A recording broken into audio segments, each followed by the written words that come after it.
toca hablar sobre el laboratorio de enfermedades endocrinológicas, específicamente lo que es diabetes y perfil tiroideo. En lo que vamos a hablar... no carga. Objetivos, básicamente, la definición de diabetes. Tenemos que terminar esta sesión sabiendo cómo diagnosticar una diabetes según los criterios de la ADA, y aparte de eso, saber qué indicaciones y cuándo indicar ciertas pruebas para evitar gastos innecesarios por parte de las personas, tanto en instituciones públicas como dentro de la parte privada también. Y debemos, obviamente, tener una adecuada valoración clínica laboratorial en un perfil tiroideo. ¿Okay? Entonces, para saber lo que es, vamos a empezar por la diabetes, la glucosa. La glucosa básicamente es un azúcar formada por 6 átomos de carbono. Ahora, debemos entender de que la glucosa es normal estar en nuestro organismo, ese es en nuestro organismo, y esto va a tener un valor entre 70 y 100 miligramos por decilitros en ayunas, en una ayuna de 8 horas específicamente. Ya, debemos tener en cuenta esos valores. La definición de hipoglicemia en algunos casos lo definen con menos de 60 miligramos por decilitro. Entonces, ¿qué más debemos tener en cuenta cuando hablamos de estos? Es de que para poder diagnosticar diabetes o para poder existen diferentes formas de tomar la glucosa. Disculpen. Dentro de ellas existe lo que es la glucosa en ayunas, que es la más típica, que es una ayuna de 8 horas, cual se toma en la mañana sin poder tenerlo. Otro punto que debemos tener en cuenta es de que si el paciente está tomando un antidiabético, por lo menos esa mañana no tomarlos. Otro es la glucosa al azar, como su nombre lo dice, al azar, en cualquier momento del día. Y esto va a tener en cuenta de que va a tener un valor determinado, al menos para el diagnóstico de diabetes, una glucosa al azar. Por ejemplo, si tomo una glucosa al azar y encuentro más de 200 miligramos por decilitro al día y el paciente tiene síntomas de diabetes, muy probablemente sea un paciente diabético. Cuando hablamos de síntomas de diabetes nos referimos a los síntomas cardinales, como por ejemplo polidipsia, poliuria y polifagia. La glucosa postprandial significa, es una glucosa después de haber comido, haber tenido una dieta, que es más o menos dentro de los 30 minutos hasta 2 horas postprandial. ¿Ya? Eso también tiene valores que son generalmente medio de 200 si se encuentran síntomas cardinales de lo que es la diabetes. Aquí lo vamos a ver. Entonces, cuando un individuo come, generalmente va a tener un pico de glucosa. Y este pico de glucosa, más o menos entre los 30 y 60 minutos, va a tener más o menos un rango entre 100 y 140, que es lo normal postprandial, ¿ya? Por eso les dije que se puede tomar hasta a las 2 horas después. Pasado este tiempo, no podemos encontrar esos valores y decir que son normales. Entonces, como ya les dije, en individuos diabéticos generalmente se encuentran más de 200 miligramos por decilitros dentro de las 2 primeras horas en el postprandial. Entonces, cuando tenemos una hiperglicemia postprandial, tenemos que tener en cuenta de que esto va a ser un efecto directo a través del sistema cardiovascular, en el cual va a estar relacionado con la producción que existe en el LDL oxidativo. Y esto, a la producción del LDL, va a dañar al endotelio y comenzar el proceso inflamatorio, que va a estar intermediado por la interleuquina 6. ¿Se acuerdan que cuando hicimos la clase de cardíaco les mencioné la interleuquina 6 en su función de lo que es la formación de placas aterómicas? Bueno, va a seguir interviniendo en este aspecto. No solo esa, va a estimular a citocinas inflamatorias como es el factor de necrosis tumoral y la interleuquina 8 para formar una placa ateromatosa y puedan seguir llamando a los macrocitos para que puedan seguir aumentando esa placa y sea una placa en ese momento estable.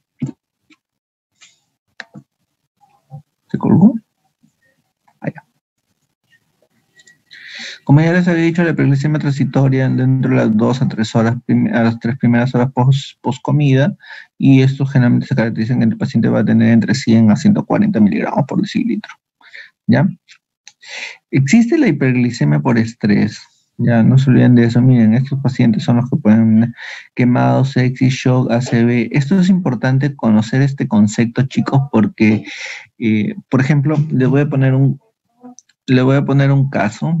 Eh, bueno, también hay hiperglucemias secundarias, ya, a diferentes patologías. Por ejemplo, miren, en los pacientes con COVID sí se ha relacionado que se les da corticoides, pues, ¿no? Y disminuye y tienen una mejor sobrevida. Pero el inconveniente de dar corticoides a los pacientes es de que estos glucocorticoides, acá dice, va a producir una hiperglucemia iatrogénica. Y muchas veces los pacientes, cuando le hacen las glicemias basales, va a estar en valores de 140, de 160, y de repente puede haber problemas. O sea, alguien que de repente no conoce ese concepto puede decir, este paciente es diabético. Y no, es debido a secundaria, al tipo de tratamiento que se le está dando, y para eso necesitamos otro tipo de medidas para poder diagnosticar y de repente no comenzar a dar tratamiento inadecuados durante ese proceso. Por eso que es importante saber de que hay hiperglucemias secundarias a diferentes tipos de enfermedades, o de repente puedes estar tratando como una diabetes cuando en realidad es un hipertiroidismo, o de repente es un síndrome de Cushing. Hay que tener en cuenta, o de repente es una vitaminosis y tú le estás tratando como si fuera un paciente diabético. Debemos tener en cuenta eso. Por eso que siempre, cuando ya veamos los criterios de LADA lo determina, busca siempre los síntomas cardinales. Entonces, manifestando, hay otro término que es la intolerancia a la glucosa, y en algunos casos el ADA es cuando es de 100 a 120, o en glicemia prospendea de 100 a 140 a 199. El ADA va a tener criterios que se denominan prediabetes, que lo vamos a ver. O sea, está entre decir la intolerancia, prediabetes, pero el ADA lo toma como prediabetes. Ahorita lo vamos a ver. Entonces, para tomar una glucosa debemos tener ciertas consideraciones. La primera consideración que debemos tener es el ayuno. El ayuno, que debe ser un promedio de 8 horas. ¿Ya? A diferencia de repente que en el perfil lipídico debe ser un ayuno de 10 horas. ¿Ok? La segunda consideración que debemos hacer es de que la glucosa, como dice el ADA y como hay una diapositiva más adelante, manifiesta que la mejor toma se hace a través de la glucosa plasma, que se mide en plasma, más no en suero. ¿Ya? La glucosa plasmática. Otra cosa es de que solo tenemos 30 minutos. Tenemos 30 minutos para poder medir la glucosa una vez que esto está separada del plasma, ¿ya? Y otro punto que debemos tener en cuenta es de que la glucosa, una vez tomada, conforme va pasando el tiempo, si está a temperatura ambiente, se va a comenzar a disminuir. ¿Qué quiere decir? A una velocidad de 7 miligramos por decilitro por hora. ¿Qué quiere decir? Que si tú no has medido la glucosa, o el laboratorio, perdón, no ha medido la glucosa durante la primera hora, ya el paciente en la segunda hora que se va a medir va a tener 7 miligramos menos. O sea, si el resultado salió, por ejemplo, 119, pero ha sido en 2 horas y tiene más 7 miligramos, serían 126, o sea, criterio de diagnóstico de diabetes. Por eso que es importantísimo que el laboratorio conozca eso y ustedes también conozcan eso para poder, si es que queda la duda, si es que queda la sospecha, preguntar, ¿sabes qué? ¿Cuánto tiempo has demorado en procesar esa glucosa para yo poder tener un resultado más exacto?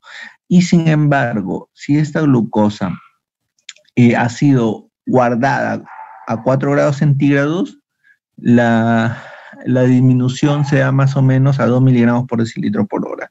Tengan en cuenta estos conceptos importantísimos, porque muchas veces más que todo ocurre en laboratorios públicos, suelen demorar el resultado, porque muchas veces, por ejemplo, la toma de muestras a las 6 de la mañana y comienzan a procesar a las 8 9 y dicen, no, el paciente está bien, no, pero se debió probablemente al consumo.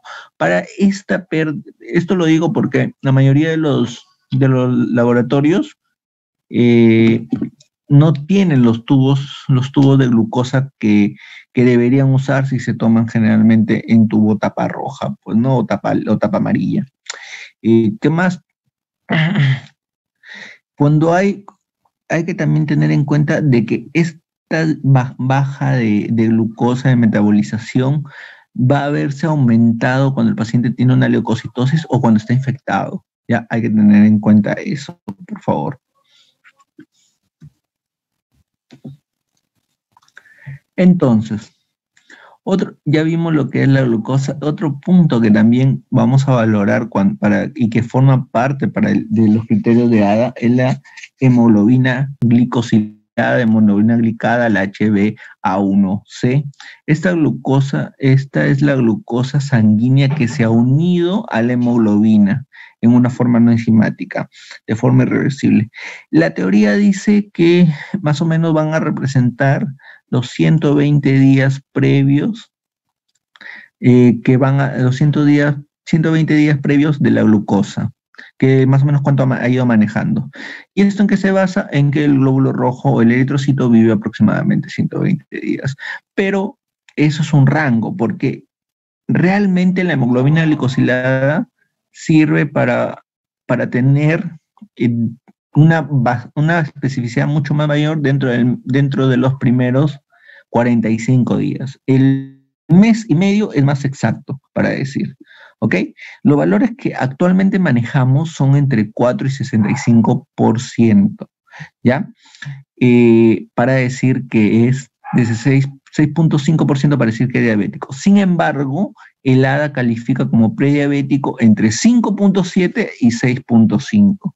Ya, no se preocupen, vamos a verlo, vamos a llegar a un momento a ver esos criterios. Entonces, muchas veces hemos visto en algunos casos que piden glucosa y hemoglobina glicosilada. Si bien es cierto, ninguna de las pruebas que hemos mencionado es superior a otra, o sea, es tanto válido una glucosa basal como una glucosa postprandial, como una glucosa al azar, como una hemoglobina glicosilada, como un test de tolerancia, para diagnosticar diabetes. La hemoglobina glicosilada, como ya lo dijo, debido a que como representa los 120 días previo de glucosa, es una forma de, no sé si han escuchado el término, la glucosa basal te puede mentir, pero no la glicosilada, de monitorizar cómo el paciente ha estado en los últimos 30 días, se ha estado de repente tomando sus medicamentos, se ha estado cuidando, y esto nos va a advertir de cómo es el paciente en ese aspecto. ¿Ya? Y aparte de eso va a ser un predictor de la progresión de enfermedad, de complicaciones tanto como de repente cetoacidosis diabética, como síndrome hiperglicémico espelomolar, hipoglicemias, enfermedades renales, retinopatías. ¿Ok? Como ya les dije, sirve también para tomar una estrategia, porque si se observa más de 7 en 2 tomas consecutivas, significa que el tratamiento está yendo mal. ¿Ya? Entonces, debemos tener en cuenta algo, que la hemoglobina glicosilada puede dar falsos positivos. Como es una porción fraccionada de la hemoglobina, puede haber, o sea, donde más falsos positivos puede haber, por ejemplo, son en hemoglobinopatías, como por ejemplo la hemoglobina fetal, ¿ya? Puede haber de repente en una anemia falciforme, en una insuficiencia renal crónica, ya sea que haya entrado con o sin hemodiálisis, tengan en cuenta eso. Anemias carenciales como anemia megaloblástica por déficit de hierro, en hipertrigliceridemias, en una ingesta importante de alcohol, o sea, pacientes alcohólicos, no los de fines de semana y todo eso, ¿ya? Chicos, y tratamientos con salicilatos en dosis elevadas, o sea que el paciente está consumiendo pues 500 miligramos cada 8 horas, no de repente en dosis profilácticas como antiagregantes que le dan a los pacientes que tienen síndrome metabólico con un alto riesgo de tener algún problema coronario, que son 100 miligramos, ténganlo en cuenta eso. Entonces. Doctor, a un compañero se le fue el internet, dice que sí le puede dejar entrar. Ya de aquí los acepto.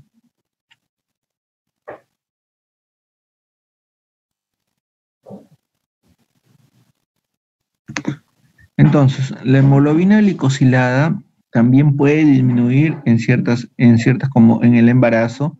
Pacientes, por ejemplo, que se ponen vitamina C, todo eso, las megadosis que ahorita está de moda, tratamiento con, de repente con eritropoyetina, un tipo de anemia hemolítica, ya como dice la anemia falciforme.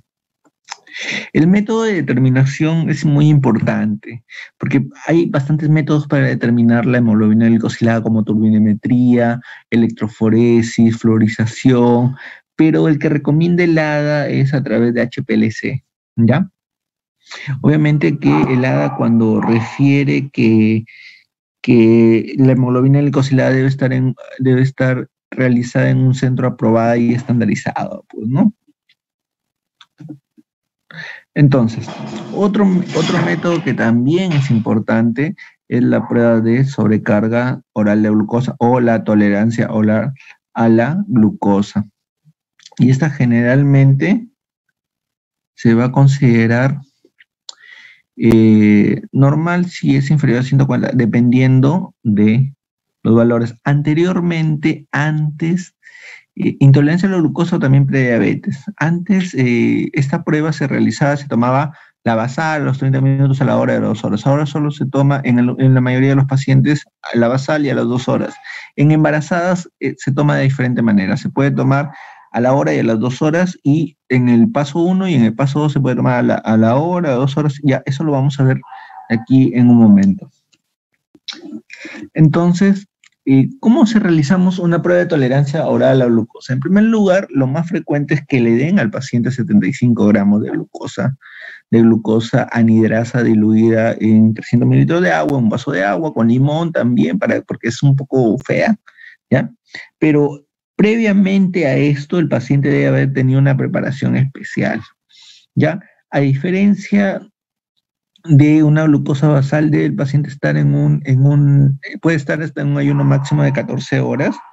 Luego debemos tener en cuenta de que el paciente los 3 días previos debe tener una restricción de consumo de carbohidratos a solo 150 gramos. Sin embargo, en la noche anterior debe tener una comida más o menos copiosa, pues, o sea, por ejemplo, le puede decir, mi señora, en la noche anterior se toma un caldo con bastante fideos para que pueda realizarse el examen, ¿ya? Otra cosa que también hacen mucho los pacientes, como tienen miedo de tener diabetes, comienzan a hacer ejercicio, no, o sea, señor, siga haciendo su vida normal, ¿ya? No cambie nada, porque si no va a alterar el resultado, ¿ya? Como ya les había dicho, es importante, si el paciente está tomando algún medicamento que pueda alterar la glucemia, como por ejemplo de repente está tomando corticoides, decirles que por lo menos desde el día anterior no tomen corticoides. Y otra cosa es que si el paciente está consumiendo inhibidor de proteasa para VIH, debemos suspender, no se debería realizar, porque francamente va a salir un alto número de falsos positivos.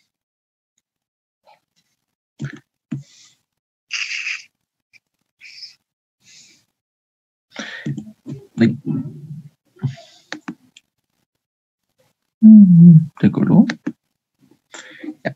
Otra manera que sin embargo no es diagnóstico, pero sí debemos saber, es a través de la glucosuria, ¿ya?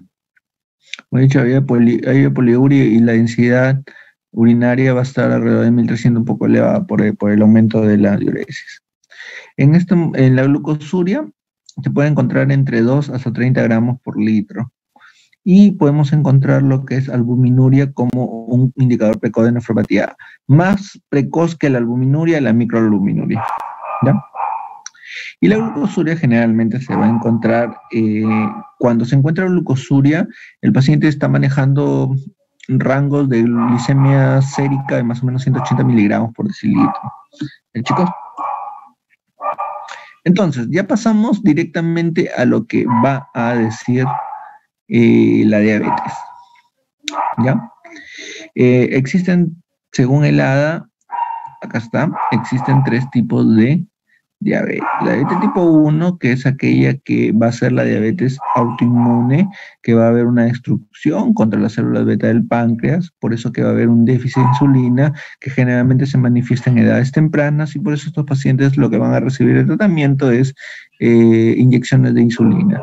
En cambio, la diabetes tipo 2 no está no hay ataque a las células beta. Si bien es cierto, la secreción de insulina disminuye, pero más que todo va acompañado a resistencia a la insulina. O sea, el músculo no va a reseccionar de una manera tan adecuada y ni tampoco va a cumplir las funciones metabólicas que debería tener la insulina a un 100%. Por eso que estos pacientes reciben otro tipo de tratamiento, antidiabéticos orales, de preferencia glibenclamida, metformina, ¿ya? Existe el tercer tipo, que es la diabetes mellitus gestacional, que es una diabetes que se diagnostica en el embarazo entre las 24 y 28 semanas, o también post-embarazo entre las 4 y 12 semanas. Y luego también existe lo que son diabetes por otras causas, por ejemplo, fibrosis quística, pancreatitis, como se había mencionado, una diabetes inducida por medicamentos. ¿Ya? Como ya les había dicho, el ADA recomienda medir la glucosa solo en plasma. En cambio, la OMS sí recomienda la parte capilar y la parte en plasma. Entonces, las guías y las recomendaciones para el diagnóstico de la diabetes mellitus, que fue publicada en el año 2012, dice lo siguiente, que debemos usar un tubo que nos permita recolectar plasma, ¿ya? Se debe separar entre los 30 primeros minutos y de ser mediado debe tener un inhibidor de glucólisis. Por eso que les dije que existía un tubo propio para glucosa, que tiene esto, acá está. Los tubos con fluoruro de sodio, oxalato de potasio, ¿ya? Estos son los tubos de glucosa, ¿ya? Que, como ya les había dicho, va a inhibir la glucólisis, y por ende lo va a hacer estable por un promedio de 72 horas. Incluso pueden separarlo después de 4 horas de haberse recolectado la muestra. Es importante saber que existe un tubo de glucosa. Lamentablemente, lamentablemente en el estado no nos dan esta herramienta, por eso que es importante que conozcan que se va a estar degradando de una manera progresiva conforme pasen las horas, ¿ya? ¿Ya? También se puede usar el tubo con gel separador, ¿ya? Para formar el coágulo en unos 30 minutos para poder separarlo, y también podemos usar el tubo con heparina sódica o de litio, ¿ya? Sin embargo, el tubo ideal es el tubo de fluoruro de sodio oxalato de potasio. ¿Ya, chicos? Entonces, según ADA 2020, estos son los criterios diagnósticos de diabetes. Como ya les había dicho, ninguna prueba es superior a la otra. Por eso que acá dicen O. ¿Ya? La glucosa en ayunas mayor de 126 miligramos por decilitros con una adecuada toma de muestra. O sea, que no debió haber una ingesta, no, debió haber un ayuno de 8 horas. La glucosa, miren el hincapié que hace el ADA, glucosa plasmática, o sea, lo dice de una manera tajante, plasmática, a las 2 horas, mayor de 200 miligramos durante un test de tolerancia a la glucosa realizado con una sobrecarga de 75 gramos. ¿Por qué es importante mencionar esto? Porque en gestantes se da 100, ¿ya? La hemoglobina glicosilada o glucosilada, más de 6.5, y como les había mencionado, miren lo que pone de requisito el ADA. Esta prueba debe realizarse en laboratorios certificados de acuerdo a los estándares de AC1 de la comisión de estandarización, etcétera, etcétera, etcétera. ¿Ya? Pacientes con síntomas clásicos de hiperglicemia o crisis hiperglucémica con una glucosa al azar mayor de 200 miligramos por decilitro. ¿Ya? ¿Ven? En la glucosa al azar sí le ponen los síntomas clásicos o los síntomas cardinales. Y estos son los criterios de diabetes. Por eso que les decía que es importante que lo conozcan. Porque mucha gente, o sea, cuando de repente tiene una, y ha pasado, y nos ha pasado, hablo en experiencia personal, ha pasado pues que el paciente tiene pues 200 de glucosa en ayuno, pide una tolerancia para ver, para confirmar la glucosa en ayuno. Disculpa, si tienes síntomas, si estás sospechando en una diabetes, si tiene una glucosa mayor de 200, o sea, es diabético. ¿Por qué le vas a pedir una prueba de tolerancia a la glucosa si sabes que el paciente es diabético? O sea, estás haciendo que el señor pierda su tiempo, de repente se va privado, que gaste su dinero, o sea, beneficioso para el laboratorio, o sea, yo genial, pues no, que vengan para mí, pero no es así, tenemos que hacer lo adecuado para los pacientes. Y otros que pierda su tiempo porque hacer una tolerancia implica un promedio de 2 a 3 horas. O sea, ¿para qué? Para decirle lo mismo que ya sabes, porque el ADA refiere que los 4 criterios son del mismo peso. ¿Entienden, chicos? Es importante esto. Por favor, quiero que tengan un concepto claro del diagnóstico. Como les digo, mucha gente pide la glucosa y la hemoglobina glicosilada juntas, pero no es por un tema de confirmarlo, sino es por un tema de verle seguimiento, a ver cómo ha estado en los últimos 3 meses su glucosa, para poder tener un poco más claro sobre qué plan estratégico vas a tomar en este tipo de personas para poder controlar su enfermedad en el caso de que sean diabéticos. Entonces, ya había mencionado, no existe una prueba superior a otra y que cada una de ellas no detecta la diabetes mellitus en los mismos individuos. ¿Qué quiere decir? De que cada una tiene sus interferencias y sus falsos positivos, como lo hemos visto. La hemoglobina glicosilada tiene falsos positivos y tiene falsos negativos. La glucosa en ayunas también puede dar falsos negativos si es que el laboratorio no lo procesa dentro del tiempo determinado. ¿Ya? ¿Ya, chicos? ¿Qué otro punto hace hincapié? Que cuando exista alguna duda sobre el diagnóstico, de repente porque no le creen al laboratorio, de repente porque creen que el paciente haya tenido algún medicamento, lo haya consumido, todo eso, deben ser repetidas en 2 ocasiones. Salvo, como ya les había dicho, si existen síntomas clásicos de hiperglicemia o una crisis de hiperglicemia y se haya encontrado una glucosa al azar mayor de 200. Esto ya es suficiente para decir el paciente es diabético. ¿Ok? Y vuelvo a hacer hincapié. Si existe la duda, se repite el mismo análisis que se ha pedido. No se pide otro porque ninguno es superior al otro. Todos tienen el mismo peso. ¿Ok? Entonces, otro punto que debemos conocer es la hemoglobina glicosilada. Cada porcentaje de ellas más o menos va a tener un rango, ¿ya? Por ejemplo, los que manejan de 6 van a tener una glicemia de 120, de 7, 150, de 8, 180 y así en correlación a los niveles promedio de glicemia. Entonces, como ya les dije, la ELADA pide que sean certificados, ¿ya? Otro punto es las enfermedades que pueden dar falsos negativos y falsos positivos. Y además va a ser útil cuando la glucosa al azar o la curva de tolerancia está alterada, pudiendo ser utilizado tanto para el diagnóstico de prediabetes, diabetes mellitus 2 en niños y adolescentes. En estos casos sí podemos utilizar la hemoglobina glicosilada como una prueba confirmatoria, pero en niños y en adolescentes, más no en adultos.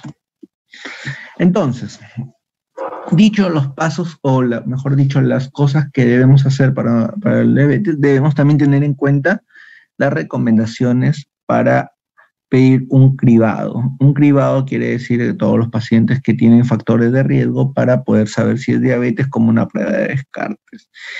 todos los pacientes adultos con un índice de masa corporal mayor de 25 o 23 en el caso de los asiáticos, siempre y cuando tengan factores de riesgos adicionales. No hacen ejercicio, familiares de primer grado con diabetes, de repente son una raza étnica que va a tener mayor riesgo. Por ejemplo, los afroamericanos hacen una diabetes muy progresivas y difíciles de controlar, igual que la hipertensión, ¿ya? Mujeres que han tenido, por ejemplo, hijos macrosómicos, ya, más de 4 kilos, aunque han tenido diabetes gestacional, los que son hipertensos, que están en tratamiento de hipertensión, tienen el HDL menor de 35, triglicéridos mayor de 250, ¿se acuerdan que estábamos hablando?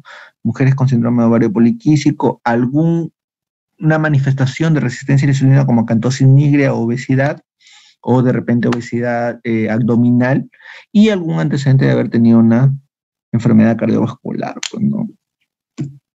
Entonces, esto es siempre y cuando los pacientes tengan este criterio. Sin embargo, cuando ya llegamos a la edad de los 45 años, todos debemos pasar por un cribado de descarte de diabetes mellitus tipo 2, ¿ya? ¿Ya? Entonces, hay que tener en cuenta que este año el ADA ha dicho de que, sin embargo, como menciona ahí la diapositiva, con una evidencia muy baja, de que la posibilidad de aplicar criterio de diagnóstico de prediabetes o diabetes mellitus en mujeres con embarazo que tengan obesidad o algún factor de riesgo adicional para presentar este tipo de enfermedades, ¿ya? Si nosotros hacemos un cribado y este cribado salió genial, normal, no hubo en ningún lado, se repite cada año, salvo aquellos que han tenido los criterios de prediabetes que deben ser repetidos al año y tomar ciertas medidas higiénicas como hacerles cambio en estilo de vida. Algunos incluso si son gorditos de repente comienzan ya a darle tratamiento con metformina, ¿ya? Y acá hay criterios para niños y adolescentes en el cual se van a pedir, ya eso cuando ya en pediatría lo van a hacer. Entonces hay criterios diagnósticos para prediabetes. ¿Se acuerda que les estaba hablando? Glucosa en ayuno de 100 a 125, que antes era llamado intolerancia a la glucosa. Una glucosa plasmática a las 2 horas entre 140 a 199, después vamos a colocar a 75 mililitros, o una hemoglobina glucosilada de 5.7 a 6.4. ¿Ya, chicos? Esto ahora se le denomina prediabetes. Y estos son un cuestionario que hace acá, dice, la ofrece una herramienta que puedes usar para los pacientes que se encuentran en riesgo, una herramienta elaborada por 7 preguntas sencillas, teniendo una puntuación igual o mayor, debe ser evaluada por un médico. Acá está. ¿Ya? Que la pregunta. Entonces ya entramos a lo que es el rango de diabetes gestacional, que básicamente va a ser definida como algún grado de intolerancia a la glucosa primariamente detectado en el embarazo. Ya, chicos, esto se debe hacer a toda embarazada que acude a una consulta si se identifica algún factor de riesgo que ya se mencionó dentro de la diabetes mellitus.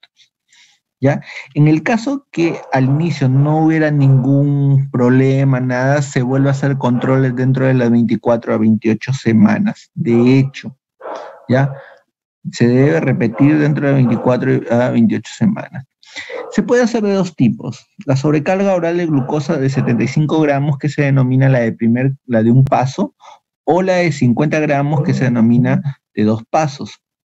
Se denomina de 2 pasos porque primero se hace una sobrecarga de 50 gramos y después se hace dependiendo de los valores, si es más de 130, se hace una sobrecarga oral de 100 gramos, ¿ya? Y se hace un conteo de 1 a 2 horas. Y como ya les había mencionado, también se puede hacer en los pacientes puérperas dentro de las 14 a 12 semanas, que es una sobrecarga oral de 75 gramos, ¿ya? Entonces, acá tenemos cómo se realiza la diabetes, cómo se realiza el diagnóstico de diabetes gestacional y los valores que debemos encontrar. Por ejemplo, esta es la de un solo paso, que es igual al test de tolerancia oral a la glucosa, solo que se hace en gestante dentro de las 24 o 28 semanas, y a diferencia de repente de los no gestantes, se toma se va a hacer una toma más, que es a la hora. Ojo, hay que tener en cuenta que si nosotros hacemos un test de tolerancia y la glucosa basal y tiene síntomas cardinales que salen más de 126, ya no es necesario repetirlo. Pero si no tiene síntomas cardinales y encontramos más de 140, tampoco tiene razón de avanzar y darle los 75 gramos para ir y tomarle a las 2 horas. ¿Ok? Y viene la de 2 pasos que, como ya les dije, le dan 50 gramos en una primera instancia, le tomas a la hora y si sale más de 130, procedes a hacer el segundo paso, que es darle 100 gramos más, ¿ya? Y comienzas a medir con estos valores. Chicos? Entonces, ya vimos todo lo que eran las complicaciones. También hay que tener en cuenta que puede haber hipoglicemia, algunas complicaciones de la diabetes, como puede ser la hipoglicemia, el síndrome hiperglicémico hiperosmolar y también la cetoacidosis diabética. La hipoglicemia y el síndrome hiperosmolar hiperglicémico es más frecuente en pacientes con diabetes tipo 2. Con diabetes tipo 1 es más frecuente la cetoacidosis y la hipoglicemia, pero la hipoglicemia secundaria al mal uso de repente de insulina, porque los antibióticos orales generalmente no te causan hipoglicemia con tanta facilidad, ¿ya? Esto es variable. Algunas libros mencionan menos de 60, otros mencionan menos de 50, quedemos con menos de 50. Sin embargo, la tolerancia que una persona puede tener a la hipoglicemia va a depender de cada individuo, ¿ya? Esta hipoglicemia se va a caracterizar por lo que llamamos como la tríada de Whipple, que van a ser síntomas sugestivos de esta enfermedad de hipoglicemia, el cual puede ser de repente dolor de cefalea, puede ser náuseas, mareos, ¿ya? Y que estos van a desaparecer cuando consumes algo dulce, algo como un chocolate, por ejemplo, ¿ya? Y generalmente se va a considerar un valor crítico cuando hay menos de 50 miligramos por decilitro. Entonces, la hipoglicemia puede ser de ayuno, que se caracteriza generalmente si no has ingerido entre 5 a 6 horas, las postprandiales, generalmente cuando los síntomas se van a desarrollar en las 2 a 4 horas después de haber consumido algún alimento. También existe lo que llamamos hipoglicemia reactiva, que se deben a causas secundarias, como por ejemplo, miren, lo que es defectos enzimáticos como la galactosemia, la sensibilidad a la leucina, el hipersulinismo alimentario, como por ejemplo el síndrome de Dumping, de repente en algún tipo post-gastrectomía, por ejemplo, que se hizo de repente un Rux, ¿ya? Una hipoglicemia reactiva idiopática, que a veces no se identifica la causa del por qué se está haciendo, pero hay que tener en cuenta eso, chicos, ¿ya? Como ya les había dicho, en pacientes diabéticos, generalmente las sulfonilurias son las que hacen más frecuencia, pero es un poco más raro, salvo que, por ejemplo, y suele pasar, toman su antidiabético oral y se ponen a hacer ejercicios intensos, o se ponen a correr, o tienen un día súper agitado, ¿ya? Por eso que, como les dije, en las bigonías es un poco difícil que se den con las tiencenolonas. Entonces, estos son algunos tipos de indicaciones o de tips, como les podría decir, para poder tenerlo, para poder tener en cuenta en qué casos puede manifestarse la hipoglicemia. Como ya vimos, acá entonces tenemos las otras dos complicaciones, que es el síndrome, la cetoacidosis diabética y el síndrome hiperglicémico hiperosmolar, que van a tener como parámetros en común la glucosa plasmática, el bicarbonato sérico, el pH arterial, la presencia de cuerpos cetónicos que tanto pueden ser en orina y en plasma. Recordemos que los cuerpos cetónicos son el hidroxibutirato, la cetoacetona y la acetona. El anión GAP, que es una fórmula entre una resta entre los cationes y los aniones para ver más o menos cómo el paciente está yendo. Por ejemplo, en el caso de la cetoacidosis diabética vamos a encontrar un anión GAP elevado. En el síndrome pulmonar no tan necesaria, tiene que estar elevado, a veces está dentro de los valores normales, y la alteración sensorial.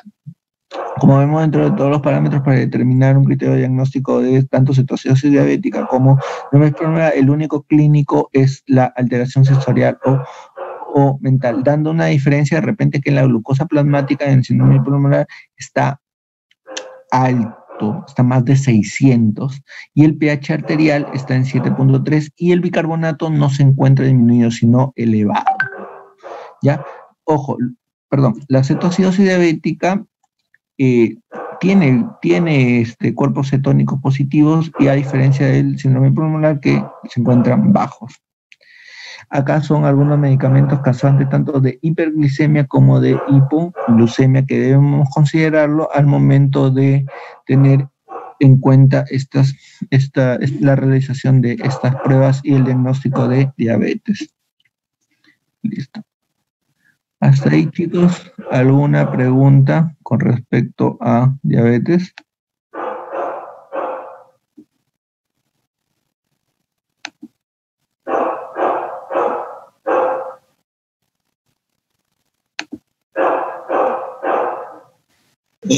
Los criterios de la ADA son igual a los de la MS, con la única diferencia de que son en diferentes muestras, o sea, una muestra plasmática y otra muestra sanguínea. Lo que pasa es que la mayoría de los criterios son de ADA.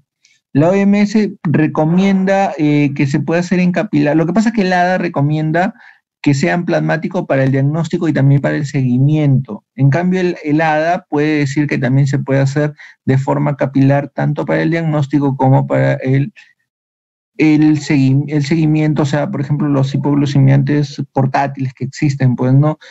Desde mi punto de vista, como médico de la especialidad, yo le haría más caso al ADA porque los hipoglucemiantes, como todo point care, son fáciles de descalibrar, de descontinuar. Es como que, por ejemplo, en el caso de la hipertensión, dicen que se prefiere que el médico tome a través de la parte manual, pues no de tu estetoscopio y tu tensiómetro, porque los tensiómetros automatizados tienden a descalibrarse con una mayor facilidad. O sea, esto estoy emitiendo una opinión personal y la mayoría de los médicos que están metidos en todo eso cumplen con los criterios de la ADA y nosotros también como médicos que estamos metidos en el tema de la medicina de laboratorio le hacemos más caso a la ADA. Pero como te digo, son cuestiones técnicas porque el OMS menciona que también se puede hacer la medición de la glucosa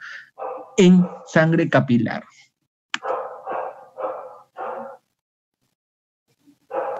¿Alguna otra pregunta, chicos, para avanzar?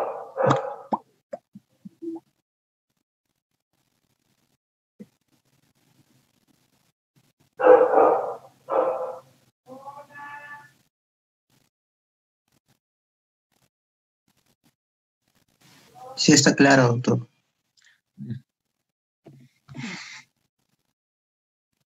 Listo. Entonces, toca lo que es diabetes y perfil tiroideo. A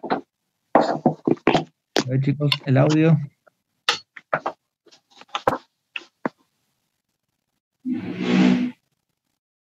¿Listo? Acá de nuevo lo voy a modificar la fecha.